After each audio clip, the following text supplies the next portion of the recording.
چوتھی بات مسجد اقصی میں امامت اور قریش کے سوال۔ انس ابن مالک رضی اللہ عنہ بیان کرتے ہیں کہ رسول اللہ صلی اللہ علیہ وسلم نے فرمایا میرے پاس براق لایا گیا، وہ ایک سفید رنگ کا لمبا چوپایا ہے، گدھے سے بڑا اور خچر سے چھوٹا۔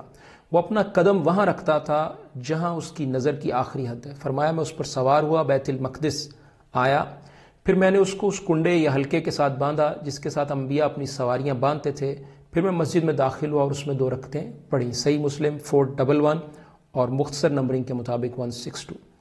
اور ابو ہریرہ رضی اللہ عنہ سے روایت ہے کہ رسول اللہ صلی اللہ علیہ وسلم فرمایا کہ میں نے اپنے آپ کو ہجر یعنی حتیم میں دیکھا تو قریش مجھ سے میرے رات کے سفر کے بارے میں سوال کر رہی ہیں۔ اللہ کے رسول صلی اللہ علیہ وسلم جب رات کو بیت المقدس اور معراج سے ہو کر آئے تو قریش نے سوال کیا کہ آپ ایک رات میں کیسے ہو کر آ گئے؟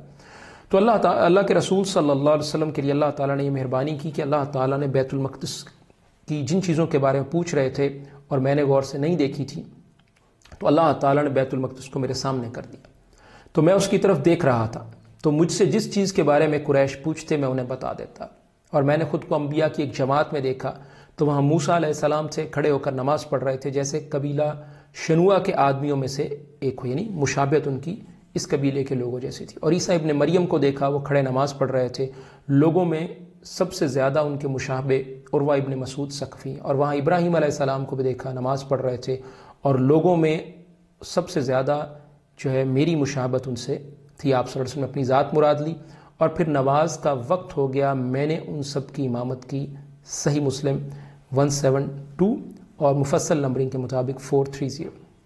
اور اسی کے حوالے سے ایک اور حدیث بھی ہے کہ قریش نے جب سوال کیے اور اللہ کے رسول صلی اللہ علیہ وسلم معراج سے ہو کر آ گئے تو لوگ ابو بکر رضی اللہ عنہ کے پاس آئے اور کہنے لگے آپ کو خبر ہے آپ کا ساتھی کیا کہہ رہا ہے؟ اس کا یہ خیال ہے کہ وہ راتوں رات بیت المقدس گئے، اور تو کیا یہ ممکن ہے؟ ابو بکر رضی اللہ عنہ سے دریافت کیا کہ کیا واقعی نبی کریم صلی اللہ علیہ وسلم نے یہ بات کہی ہے؟ لوگوں نے کہا ہاں۔ تو کہا اگر اللہ کے رسول صلی اللہ علیہ وسلم نے یہ بات کی ہے تو یہ سچ ہے، تو ہم اس بات کی تصدیق کرتے ہیں کہ وہ رات کو بیت المقدس گئے اور صبح ہونے سے پہلے جو ہے واپس آ گئے، تو ہم تو اس سے بڑی بات کی تصدیق کرتے ہیں۔ پھر ابو بکر رضی اللہ عنہ نے جو الفاظ کہے وہ قابل توجہ ہیں کہ ہم تو اس سے بڑی بات کی تصدیق کرتے ہیں کہ صبح شام آپ پر آسمان سے خبروں کا نزول ہوتا ہے، یعنی اگر آسمان سے خبریں آپ جو اتنی دور ہے آسمان، وہاں سے صبح شام آپ کے پاس فرشتے آ سکتے ہیں، تو اللہ کے رسول صلی اللہ علیہ وسلم کا بیت المقدس جانا کوئی بعید بات نہیں ہے۔ اسی وجہ سے آپ کو صدیق کا لقب دیا گیا۔ سلسلہ احادیث الصحیحہ حدیث نمبر 306۔